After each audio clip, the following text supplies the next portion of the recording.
Começa agora o programa Momento da Palavra.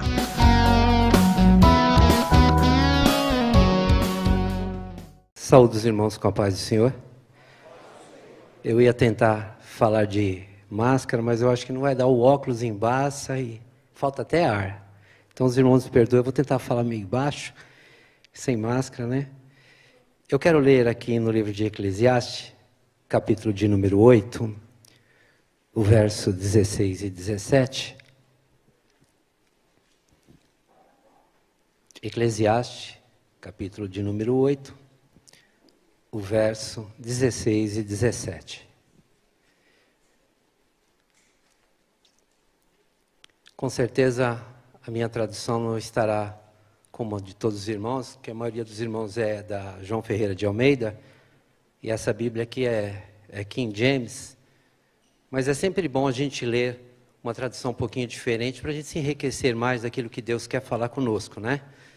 Então eu creio que será um pouquinho diferente, mas no final das contas é o mesmo objetivo que Deus tem para cada um de nós. Eclesiastes 8, versos 16 e 17 diz assim: Quando apliquei a minha mente a fim de conhecer a sabedoria e a observar a todo o trabalho humano que se realiza sobre a face da terra, especialmente daqueles que não se permite descansar nem de dia nem de noite, cheguei à seguinte conclusão sobre tudo quanto Deus tem realizado na terra: ninguém é capaz de compreender o que se faz debaixo do sol. Por mais que se esforce para desvendar o sentido dos acontecimentos, não foi dado ao ser humano o poder de entender todas as ações de Deus.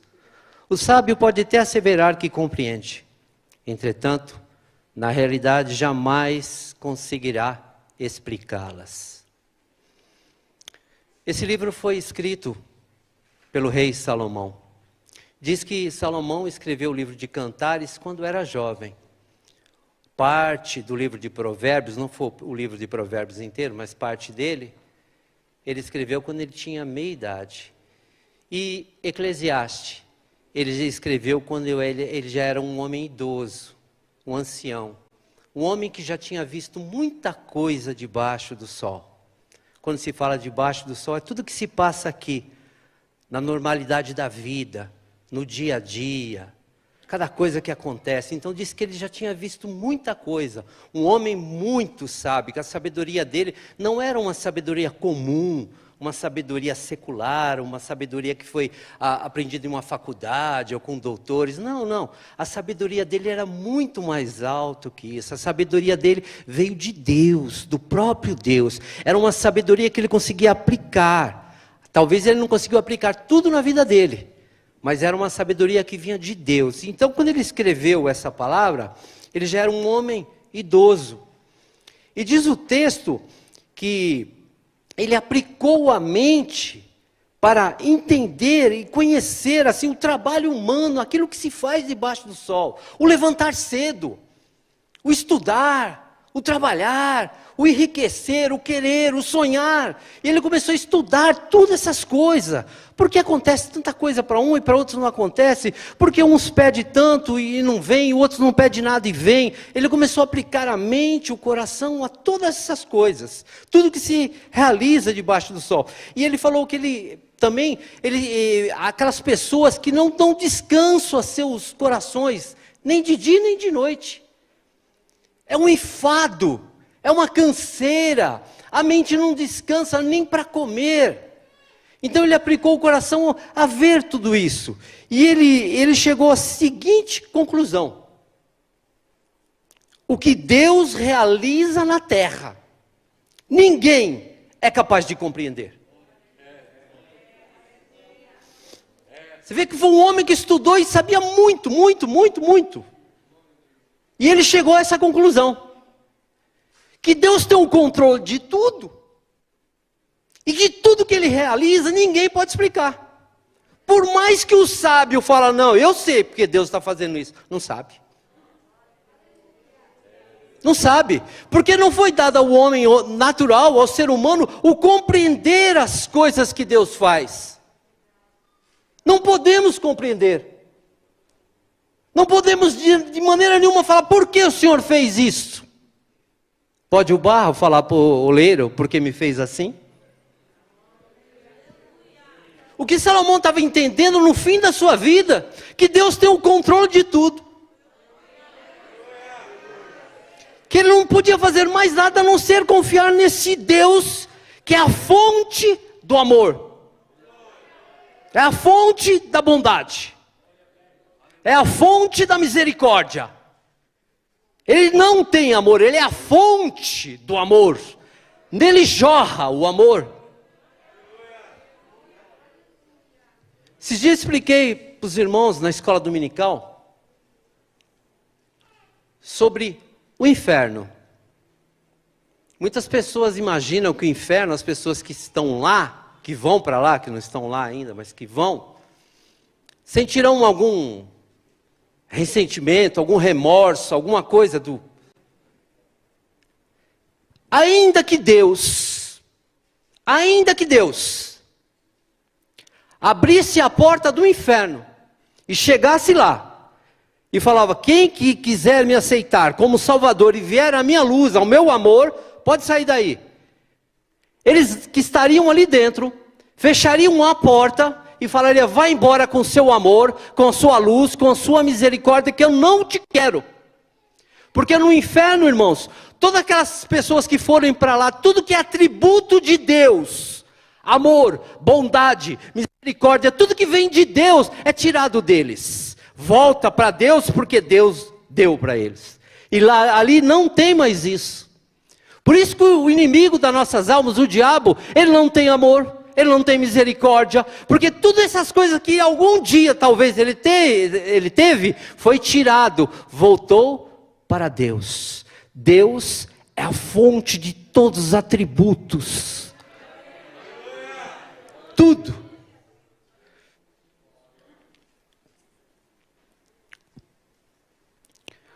O Salomão, ele escreveu uma coisa aqui no versículo 14 do mesmo capítulo, ele diz assim, ó, na minha tradução é bem mais rica, está dizendo assim, 8,14.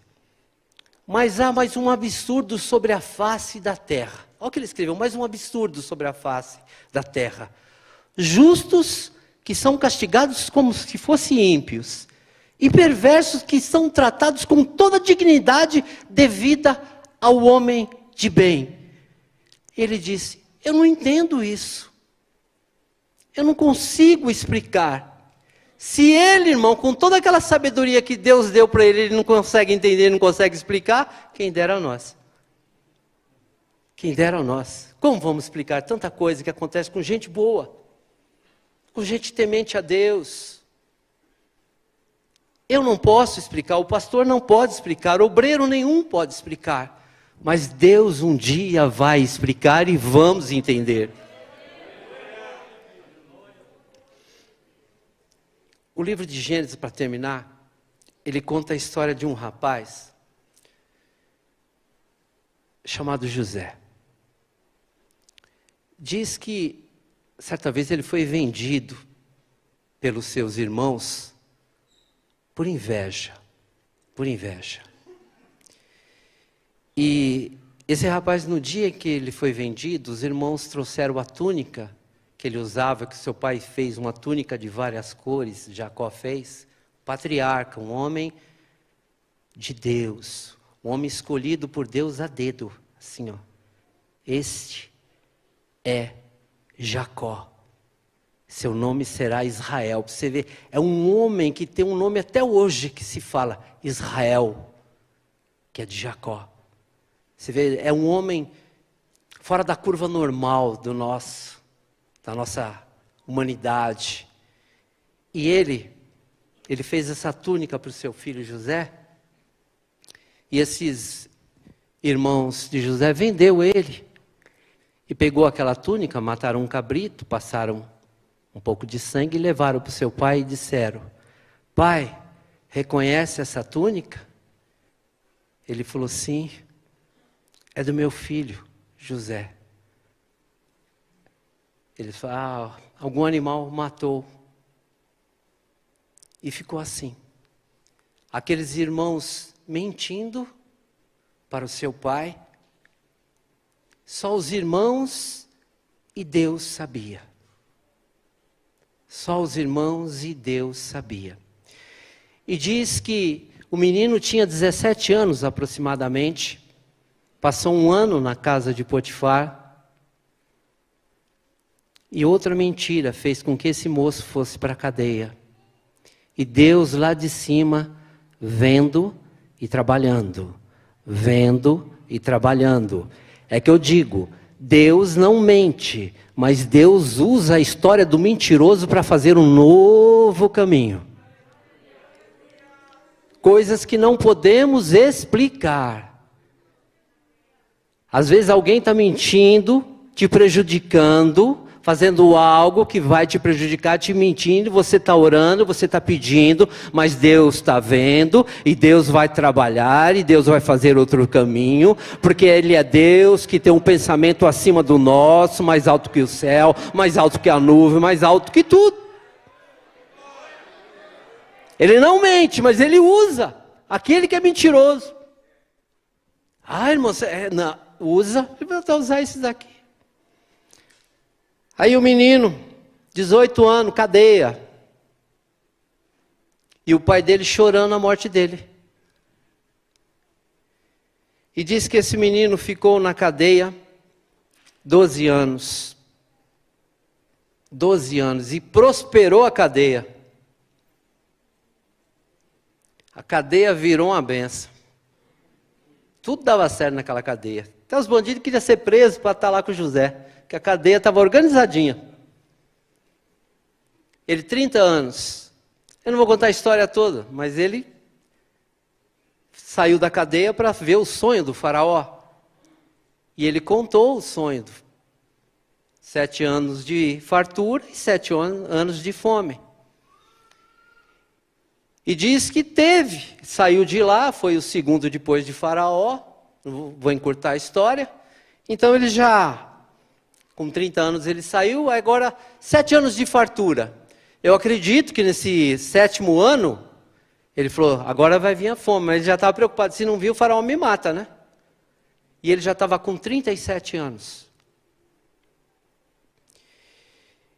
E veio os 2 anos de fome, 39. E o pai dele chorando a sua morte, lembrando todos os dias, era o filho do seu coração. E diz que um dia Jacó mandou seus filhos lá, vai para o Egito.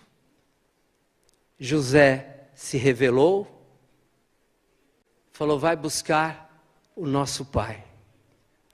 Eu quero o nosso pai aqui com a gente. E vem todos vocês. Vê como Deus trabalha. Como Deus é grande, como Deus faz uma história, deixa o homem longe, longe, depois ele puxa. E diz o livro, 22 anos sem ver Jacó. Jacó saiu com 17, ele já estava agora com 39. 22 anos. E diz que quando falaram para Jacó, os filhos chegaram e falaram, pai, José está vivo. Não acredito. José está vivo. E ele é o 2º homem mais poderoso do Egito. Olha as carruagens que ele mandou. Olha o que ele fez. Olha o que ele mandou para a gente. Ele veio buscar. Ele pediu para o Senhor ir para lá. Diz que naquela noite, Gênesis 46, 14, diz que Jacó vai a Berseba e oferece um sacrifício a Deus. E naquela noite, Deus aparece em visão a Jacó e disse, não temas em descer ao Egito, José está lá vivo. Ele não podia chegar para Deus e falar, Senhor, você me esperou 22 anos para falar que ele está vivo? 22 anos, eu chorando ele, e ele está vivo, por que você não falou antes? Eu não sacrifiquei antes. Ele podia ter falado. Não sei se falou. Mas o que eu sei, que Deus falou, vai que teu filho está vivo. Deus não falou antes, porque ele ia estragar o projeto de Deus. Qual pai que quer ver o seu filho numa faculdade que é uma prisão, 12 anos? Qual pai? Qual mãe? Ninguém.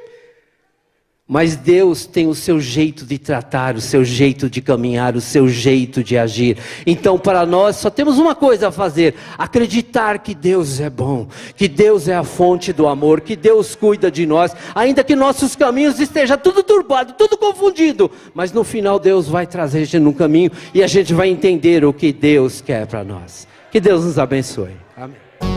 Momento da Palavra.